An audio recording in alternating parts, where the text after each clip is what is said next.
smart about that. Watch me. Watch me. Come on, Ed. Come on, Ed. Prove yourself. Dig it up, dig it. Dig it up, dig it up, dig it. Dig it up, Welcome to another Untimely review, and this time it's the classic, it's the iconic, it's the deeply cavernous Holes. I love this movie, sorry if that ruins the review for you, but there's not going to be any type of trying to hide my bias this time. If you don't know about Holes, trust me, we're going to have a fun time. So that's enough of an intro, let's get right into the story. Major spoilers for the movie that has unquestionably impacted the types of women I like. The movie opens with a subdued version of the most fire OP of any Disney movie, and we get a sense of the work that these kids are doing. Digging holes, if it wasn't incredibly obvious to you. And the best city in America gets a shout out too, so it's like this movie was made for me. Anyway, we see one of the kids named Barfbag, probably suffering from heat stroke or just tired of digging 5-foot holes in the ground, purposefully getting bit by a snake. Then we get some impeccable 2003 transitional editing to see some shoes drop on our boy Stanley Yelnats, which is Stanley backwards, because everything about this movie has to be amazing in one way or another. Stanley starts narrating about his life and his family's generational unlucky streak, and we find out that because Stanley was found with those shoes from earlier, and since they were stolen, he's been arrested and the police start searching his house. We see that Stanley's dad is an inventor trying to get rid of foot funk, and then we go straight to his trial. The judge is a dickhead off rip because he says that he could send Stanley to jail and not lose sleep over it, even though he's definitely a kid, and stealing some shoes shouldn't be a jail sentence, but I forgot. America doesn't give a fuck about its youth if they're not rich or look a certain way, so this actually checks out. But the judge does give him an alternative. Camp Green Lake, a place that he says helps troubled youth build character, which sounds like a kiddie correctional facility but with like extra more dangerous steps. Stanley, knowing that legit prison is not a good idea, takes Camp Green Lake and he gets 18 months for some shoes? I know cleats are expensive, but like, come on, man. We see Stanley on the bus to the camp and we see just how many holes have been dug in. It's a lot. While on the bus, Stanley is having visions of old-timey prospectors, and I didn't remember this movie getting spooky this early on. You can see that Stanley is actually a good kid because when he gets off the bus, he actually says thank you to the bus driver like model citizens do, unlike the ne'er-do-wells who just hop off with no respect. Then we see recently known racist Jon Vioght playing a character named Mr. Sir. And even back in 03, this should have been a big red flag for people, as it's the closest thing to a plantation owner name I've ever heard. Mr. Sir gives Stanley the rundown of how Camp Green Lake works. He says this: "He will die a slow and painful death." Excuse me, what the fuck? Which shows that he's a bad person since he's supposed to be taking care of kids. But then Looking Glass comes in. Go watch Watchmen, the miniseries, it's great. But this time he's playing a character named Dr. Podansky, the camp counselor. Dr. Podansky then takes over with the tour, and then we meet these guys, X-Ray, Squid, and Armpit, and they all call Dr. Podansky Mom, which is just so sweet. Stanley then meets some other kids, Magnet, Zigzag, and Zero, and then Dr. Podansky takes a turn and calls Zero dumb because he doesn't talk, which I do not remember happening before, so Podansky is kind of a dickhead too. There's a very quick and kinda jarring cut to Stanley getting a little roughed up. We see the mess hall where they're having 5 different types of beans, which I know has to make this whole camp smell like a landfill. Then while eating, Stanley is talking to the guys about how he got. Zero, who usually doesn't talk, finally talks. And when we flash back to Stanley's trial, we see that the guy whose shoes were stolen is played by Rick Fox, gaming aficionado. So that's cool. creeper. We get another flashback to both Stanley and his family talking about their history, and then get a flashback within a flashback about how the first Stanley Yelnats was robbed by kissing Kate Barlow. Back at Camp Green Lake, it's still the middle of the night, but it's time for everyone to wake up and get ready to dig. Mr. Sir then tells Stanley that if he finds something, to let him or Podansky know, and says again that digging holes out in the desert builds character. And I'm pretty sure all it does is make kids who make mistakes stronger, and maybe just make them buffer criminals. But hey, I'm sure a guy named Mr. Sir knows more than me. While digging, we get an unprompted flashback to Elia Yelnats, the first one, and find out his backstory. Also, this lady, Madame Zeroni, is played by the legend Eartha Kitt. That's important to me, so it's gonna be important to you. But here's a quick version. Elia wants to marry this girl, but this guy is already willing to trade his fattest pig for her, so Madame Zeroni says to take this little pig up the mountain every day and make it drink from the water while he sings a song. The pig gets fatter, then he gets stronger, and then after he trades the pig, he's got to come back for Madame Zeroni so she can get strong, but if he doesn't, his whole bloodline gets cursed. So guess what happened? We see the camp crew getting water for a sec. Elia doesn't even want to marry the girl anymore, which is understandable after she decides to choose her husband by having them try to pick a number in her head. What? We see that Zero is the fastest person who digs, I said it like that on purpose, and that Elia went to America but forgot to do the Madame Zeroni mountain climb. When Stanley finally gets done with his hole, he gets shot at by Mr. Sir because, again, he's not a very good caregiver. But he does finally kill the deadly lizard, so I guess it's okay. Why he has to make this face after, though, I still don't know. The next day, we see Stanley writing a letter home. We see this child abuse, and Stanley is trying to make the camp seem way better than it is, so his family aren't too worried about him. After some more digging, Stanley finds a fossil and asks if that means he gets the day off, but Pendansky says the warden isn't interested in fossils, but we get another flashback out of it, so it's not a total waste of a scene. This time we get to see Camp Green Lake, where there was an actual lake and town there, and we meet Sam and Catherine. But unless you care about onions, we can skip this. Back at camp, X-Ray presses Stanley about the fossil. Stanley gets into a fight in the rec room because he is the clumsiest boy alive, but it gets de-escalated fast and Stanley gets the nickname Caveman.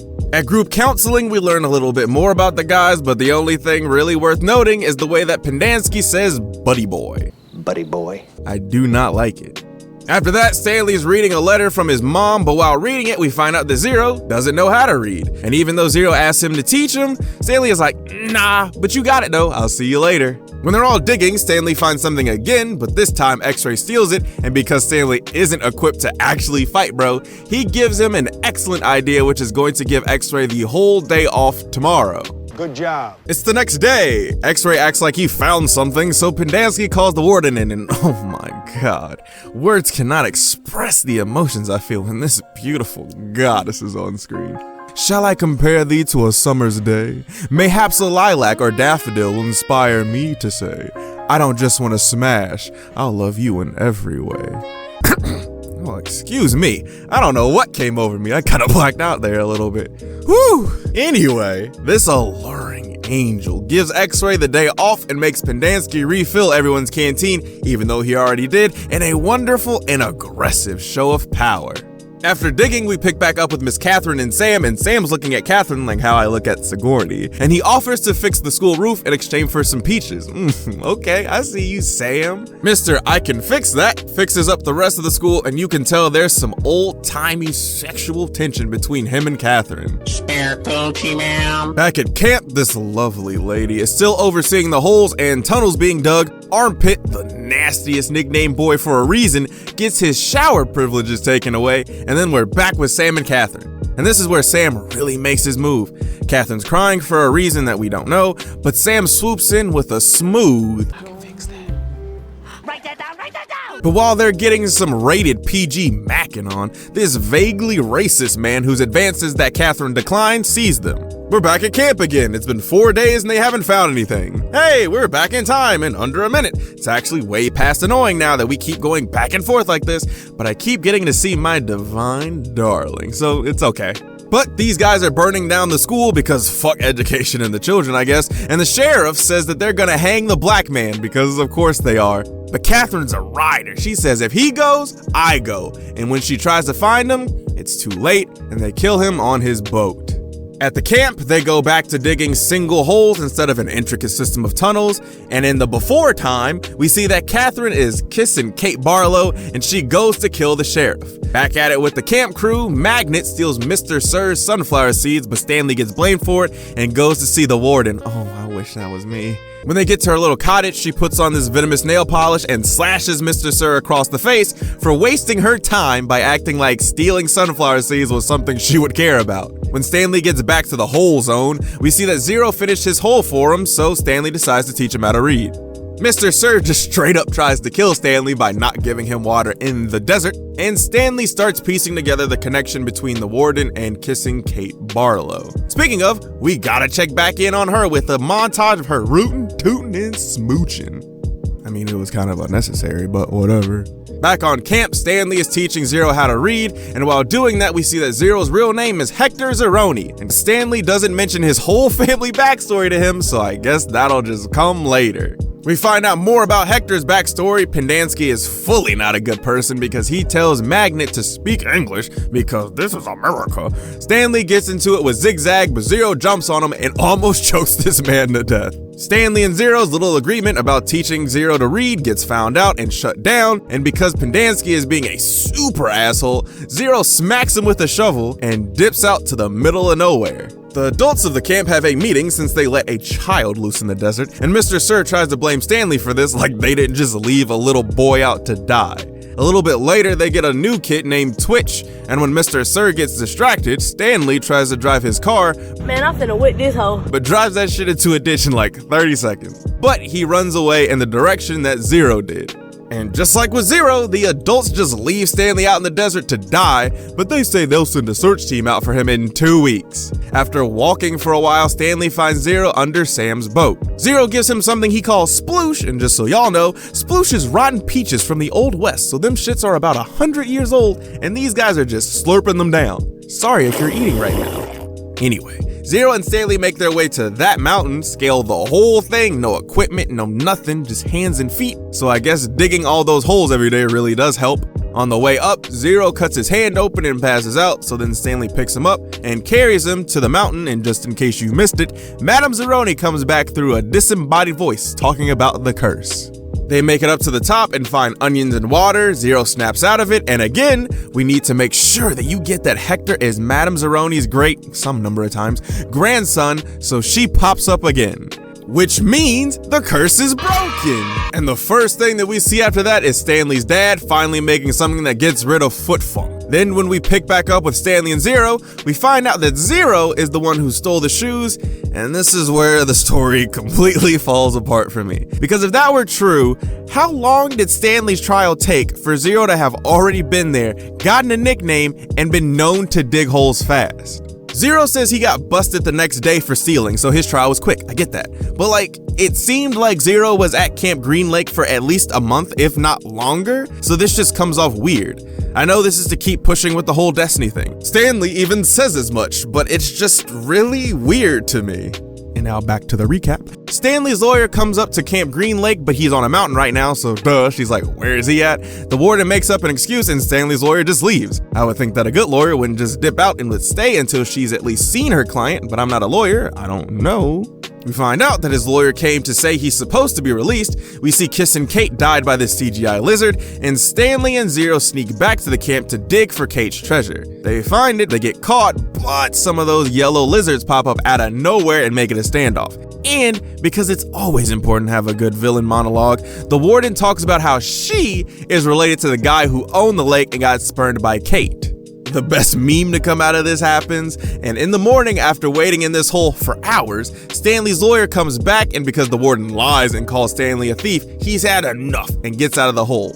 Once everyone's back inside the camp, everyone's getting exposed. Mr. Sir is on parole, Pendanski isn't even a real doctor, they just straight up take the prison away from the warden, and right before Zero and Stanley leave, we get some nice CGI clouds to bring some rain. When Stanley and Zero get home, they open the chest and see money and gold. Hector gets to see his mom again, and the movie ends with the boys together, all watching Stanley's dad's inventions commercial. Alright, now that the story's out of the way, what did I think?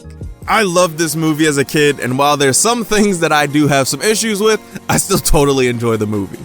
I think that for this movie to be centered around kids for the most part, they all did a great job. Shia Lebeouf, who plays Stanley, has the most to do since he's the main character, but I think he's still great. I think he's the second best kid actor in this, and seeing him in one of his more wholesome roles is fun since he's been going through a lot since he's grown up. But even characters like X-Ray, played by Brendan Jefferson, and Magnet, played by Miguel Castro, who don't really do much, are still pretty good too. Zero, played by Cleo Thomas, who also plays in UALA, which I also recommend, is really good too. I think his performance is the best out of the kids, and for the little emotional scene where he talks about being homeless and missing his mom, he really does just feel like a kid talking about it, and not a kid trying to act like he feels bad. Patricia Arquette, who played Kissing Kate, is the best in terms of emotional acting because you really feel like she loves Sam, and when she has the lizard to bite her, you can tell that she's really broken at that point. Oh, and after looking her up, I found out that she's from Chicago, so that's a 10 out of 10 performance for me now. Dule Hill, who plays Sam, is cool when he says, "I can fix that," but I don't really think he brings much more to the table than that. I mean, that's enough for me though, so it's cool. Jon Vioght, racist, is actually really good in this role. I personally think that this is because he's just a trigger-happy and competent yes man to anyone more powerful than him, but maybe I'm thinking too deep about it. His performance, good. Himself, bad. Dr. Pendansky, played by Tim Blake Nelson, is also really good too. I like how when he talks to the kids, he acts like he's better than them, but the moment he gets pressed by Mr. Sir the Warden, you can see that he's really soft and just putting on in front of the kids. Speaking of the Warden, what can I say? I am completely biased, but Sigourney Weaver is amazing in everything I see her in, and that includes my dreams. I could just talk about her for the rest of the video, but nobody wants that, so I'll just leave it with saying her performance is great. Aside from that, I think that the story is good too. The only issues I have are with it cutting back and forth between the flashbacks and the present day, because most of the time, when we go back to the present from the flashback, nothing important even happens. The second thing that I kinda had a problem with was the whole Zero was the one who stole the shoes but ended up in Camp Green Lake first. Hey, actually, since Zero is black, maybe that's why his trial was so quick. This is some interesting subtext in this PG Disney movie about kids digging holes in this kiddie work camp. Something to ponder about. The last thing that I'll talk about is that this movie has weird slow motion effects at certain points, and they're bad, and give me Zack Snyder flashbacks, which I would rather not have. Overall, I think that this movie still holds up, and that's not just because this movie is at least partly responsible for why I like Sigourney and why I have a thing for aggressive and powerful women. I'd recommend this movie to anyone really. I remember not completely hating the book either, I know, shocking, but one, I read it over a decade ago, so that might not still be true, and two, I'm only bringing it up in case you prefer to be visually stimulated by markings on a page rather than watching it. But what did you think? Did I reach a new low with this video, or did you dig it? Let me know in the comment section below, let me know what I should review next, and thanks for watching.